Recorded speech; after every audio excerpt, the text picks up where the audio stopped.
మీ మోకాల నొప్పులకు ఎటువంటి సర్జరీ లేకుండా ఎపియాన్ పెయిన్ క్లినిక్ అందిస్తున్న అత్యాధునిక చికిత్స.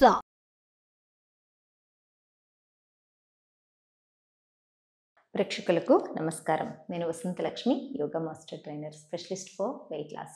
ఇంట్లోనే ఉంటూ చక్కగా ఆన్లైన్లో యోగా క్లాసెస్లో హెల్తీగా ఫిట్గా అవ్వాలనుకున్న వాళ్ళు న్యూ బ్యాచెస్ని స్టార్ట్ చేస్తున్నాను. ఇంట్రెస్ట్ ఉన్నట్లయితే మెసేజ్ చేయండి, కాల్ చేయండి. ఈ వీడియోలో నీ పెయిన్స్ గురించి మాట్లాడుకుందామండి. అసలు నీ పెయిన్స్ అనగానే ఒకప్పుడు ఎలా ఉండేది, 50+, 60+ ఏజ్ ఉన్న వాళ్ళు నీ పెయిన్స్ అని చెప్పేవాళ్ళు. ఇప్పుడు అలా ఏం లేదు. నాకు చాలా కాల్స్ వస్తూ ఉంటాయి కదా, చాలామంది స్టూడెంట్స్తో మాట్లాడుతూ ఉంటాను కదా. నీ పెయిన్స్ 30 ఏజే ఉంటుంది వాళ్ళకి, అంతే ఇక నీ పెయిన్స్ స్టార్ట్ అయిపోయి ఉంటాయి. మేడం నీ పెయిన్స్ మేడం అని. దీనికి మెనీ రీజన్స్ ఉన్నాయి. ఓవర్ వెయిట్ ఉండి నీ పెయిన్స్ ఉండడం అంటే ఇట్స్ కామన్ అండి. ఎందుకంటే బాడీ బరువంతా కూడా మోకాళ్ళు మొయ్యాలి కాబట్టి పెయిన్స్ వస్తూ ఉంటాయి. దానికి రెమెడీ ఏంటి? మనం రెగ్యులర్గా చేసే ప్రాక్టీసు, మన ఆహారము, మన లైఫ్ స్టైల్ ఇవన్నీ మార్చుకుంటూ బరువు తగ్గుతూ వచ్చామంటే మోకాళ్ళ నొప్పులు తగ్గిపోతాయి. ఇవి టెంపరీ నీ పెయిన్స్ అన్నమాట. అలా కాకుండా చూడడానికి స్లిమ్గానే ఉంటారు, బట్ యంగ్గా కూడా ఉంటారు, బట్ నీ పెయిన్స్ ఉంటాయి. అవి ఎందుకు వస్తుంది? దానికి రీజన్స్ చాలా ఉన్నాయి. మనకు బాడీలో మూమెంట్స్ అనేది లేకపోవడం, బాడీ స్టిఫ్ అయిపోవడం. నేను చెప్తుంది యంగ్స్టర్స్ గురించి. ఒకటే చోట కూర్చొని ఉండడం, ఎప్పుడు కూడా బ్లడ్ సర్క్యులేషన్ అనేది సరిగా జరగకపోవడం, సిట్టింగ్స్ జాబ్ చేసే వాళ్ళు కావచ్చు, లేదు అంటే నిలబడి జాబ్స్ చేసే వాళ్ళు కావచ్చు, కంటిన్యూస్గా నిలబడుకోవడం వల్ల కూడా నీ పెయిన్స్ అనేది వస్తుంటుంది. ఎందుకంటే బాడీ వెయిట్ ఎంత ఉన్నా సరే ఈ నీస్ వెయిట్ ఎంత ఉంటుంది? తక్కువే ఉంటుంది కదా. వెయిట్ అంతా దాని మీద పడుతుంది కాబట్టి ఎక్కువ నిలబడుకున్న వాళ్ళకి నీ పెయిన్స్ వస్తాయి.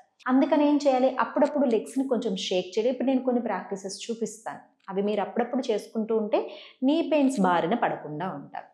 సెకండ్ థింగ్, మనకు వైటమిన్ డెఫిషియన్సీస్ రావడం. జాబ్స్ ఎలా ఉంటున్నాయండి? లైక్ సాఫ్ట్వేర్ ఎంప్లాయీస్ కావచ్చు, సేల్స్ కావచ్చు, ఇంకా అదర్ ఏ జాబ్స్ అయినా సరే ఏసీ లేకుండా అసలు ఎవ్వరూ ఉండడం లేదు. ఈ ఏసీలోనే ఉండి ఉండి ఉండి మనకు బయట సన్లైట్ అనేది తగలడం లేదు. ఎర్లీ ఇన్ ద మార్నింగ్ వెళ్ళిపోతారు, ఎప్పుడో సన్లైట్ అయిపోయిన తర్వాత వస్తారు. అసలు బాడీకి సన్లైట్ అనేది తగలకుండా కూడా వైటమిన్ డి డెఫిషియన్సీ రావడము, కాల్షియం డెఫిషియన్సీ రావడము, బోన్స్ బాగా వీక్ అయిపోవడము ఇలా వస్తూ ఉంటుంది. దీనికి రెమెడీ నేను చెప్తాను ఇప్పుడు. మనకు మష్రూమ్స్, పుట్టగొడుగులు తీసుకున్నాం అనుకోండి, అవి రెగ్యులర్గా ఫ్రీక్వెంట్గా తింటూ ఉంటే మనకు వైటమిన్ డి అనేది బాగుంటుంది. అది ఓన్లీ తినడం వల్లే రాదండి. వాటితో పాటు ఫుడ్ ఏదైతే చేర్చుకోవాలి చెప్తాను, నెక్స్ట్ ప్రాసెస్ కూడా చెప్తాను. మష్రూమ్స్ రెగ్యులర్గా తీసుకుంటూ ఉండండి. తర్వాత నువ్వులు వాడే విధానం చాలా మందికి తెలియదు. ఒక లడ్డు తినేసామా అయిపోయింది, ఆ లడ్డులు లేవా ఇంట్లో ఇంకా లేదు.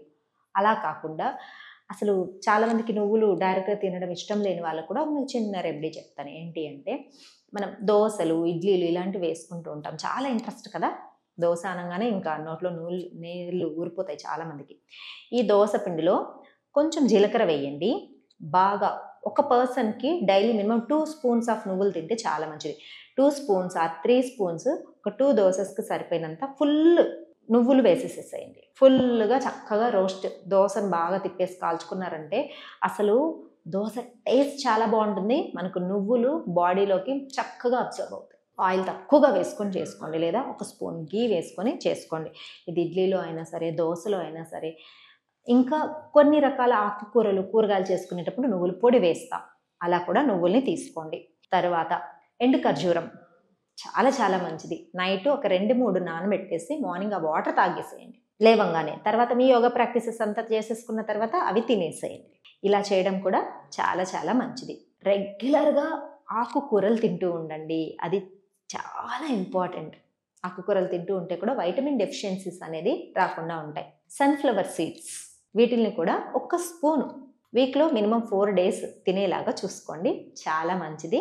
ఇవన్నీ కూడా ఫుడ్ హ్యాబిట్స్ మనం చేంజ్ చేసుకుంటూ తర్వాత ఎర్లీ మార్నింగ్ బిఫోర్ 8 o'clock ఒక 10 నిమిషాలన్నా వెళ్ళి ఎండలో కూర్చోండి. నీ పెయిన్స్ స్టార్ట్ అయిన వాళ్ళైతే నేను చెప్పేది ఏంటి అంటే, ఇక్కడ నీస్ దగ్గర బాగా నువ్వుల నూనె బాగా పట్టించేసి బాగా మసాజ్ చేసేసేయండి. క్లాక్ వైజ్ డైరెక్షన్లో అండ్ యాంటీ క్లాక్ వైజ్ డైరెక్షన్లో పట్టించేసేసి, ఇక్కడ కూడా జాయింట్ పెయిన్స్ కూడా వస్తూ ఉంటాయి.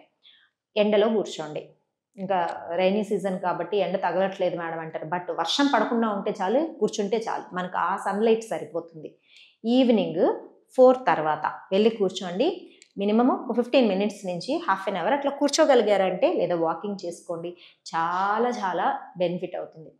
సో ఇప్పుడు నేను కొన్ని ప్రాక్టీసెస్ కూడా చూపిస్తాను. అసలు నీ పెయిన్స్ రాకుండా చాలా చక్కగా జరుగుతుంది. ఇంకొక విషయం, ఎక్కువ టైం నిలబడుకుని వంట చేస్తున్నారు, మధ్య మధ్యలో అప్పుడప్పుడు గ్యాప్ ఇచ్చి కూర్చుంటూ చేయండి. ఎందుకంటే బాడీ మీద ఎక్కువ వెయిట్ పడడం వల్ల కూడా నీ పెయిన్స్ వస్తున్నాయి. ఒకప్పుడు అంటే నిల్చొని వంట చేసే పనులు ఉండేది కాదు, కూర్చొని చేసేవాళ్ళం కాబట్టి నీ పెయిన్స్ వాళ్ళకి ఎక్కువ ఉండేది కాదు. ఓకే, ప్రాక్టీసెస్ చేసేద్దాం, వచ్చేసేయండి. ఇలా చక్కగా స్ట్రెచ్ చేసుకోండి.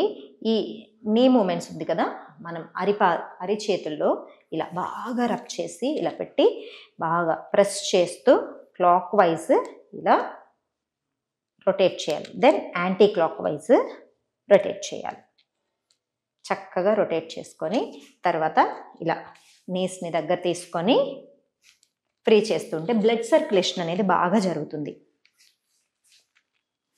మళ్ళీ clock wise, anti clock wise same practices మళ్ళీ ఇలా రిపీట్ చేసుకోండి. తర్వాత ఇలా పట్టుకొని సైడ్స్ 1 2 3 4 5 తర్వాత రొటేషన్ 1 2 3 4 రివర్స్ 4 3 2 1. బాగా గమనించామంటే మన నీ మూమెంట్ బాగా తెలుస్తూ ఉంటుంది మనకు. తర్వాత ఇలాగ సైడ్స్ 1 2 3 4 5 రొటేషన్స్ 1 2 3 4 రివర్స్ 4 3 2 1. లెగ్స్ని రిలీజ్ చేసుకోండి. తర్వాత చూడండి 1 2 3 4 5 6 7 8. ఇప్పుడు ఒక చిన్న స్టూల్ పెట్టి కొన్ని ప్రాక్టీసెస్ చేయాలి. అది ఎలానో చూపిస్తాను. చూడండి, ఇలా ఒక చిన్న స్టూల్ తీసుకోండి. ఈ లెగ్ని లోపలికి ఫోల్డ్ చేసుకోండి. ఇలా పైకి పెట్టి, మనం పైకి పెట్టంగానే మనకు టైట్ అవుతుంది అనమాట. నీ జాయింట్ బాగా టైట్ చేసి బాగా తెలుస్తుంటుంది. చూడండి, బాగా ఇలా టైట్ చేయండి, ఇలా రిలీజ్ చేయండి, బాగా టైట్ చేయండి, రిలీజ్ చేయండి. టైట్ చేసి కొద్దిసేపు అలా ఆపండి. బాగా తెలుస్తుంటుంది మనకు ఆ టైట్నెస్. తర్వాత ఫ్రీ చేసేసేయండి. లెగ్ పెట్టంగానే టైట్ అవుతుంది. కిందకి కొంచెం డౌన్ చేశారంటే టైట్ అవుతుంది. పైకి తీసుకున్నామంటే కొంచెం లూజ్ అవుతుంది. ఇలా టైట్ చేసి రిలీజ్. స్ట్రెంథనింగ్ ప్రాక్టీసెస్ అంటారు వీటిని. ఇలా మళ్ళీ టైట్ చేసి అలా మెయింటైన్ చేయండి. మీరు ఉండగలిగినంతసేపు. ఎక్కువసేపు ఏమి ఉండలేము, ఒక 10 సెకండ్లు సరిపోతుంది. రిలీజ్ చేసుకోండి. నెక్స్ట్ ఇలా ఫోల్డ్ చేసుకోండి.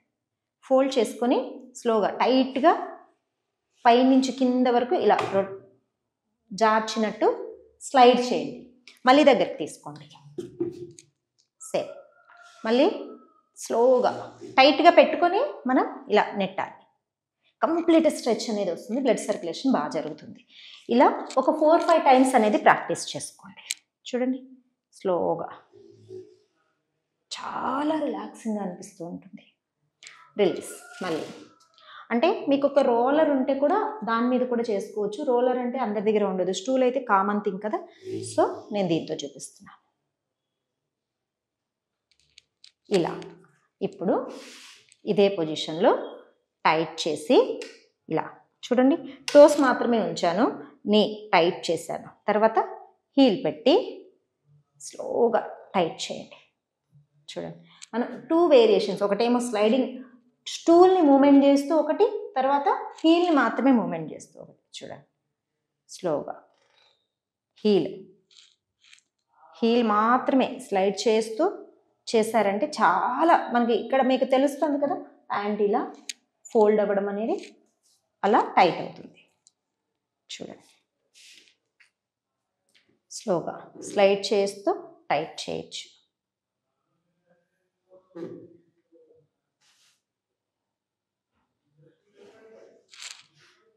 రిలీజ్. ఇంతే.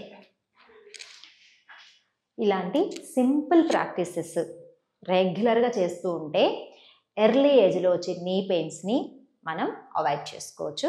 ఎనర్జెటిక్గా, హెల్తీగా, యంగ్గా ఉండొచ్చు. నమస్తే.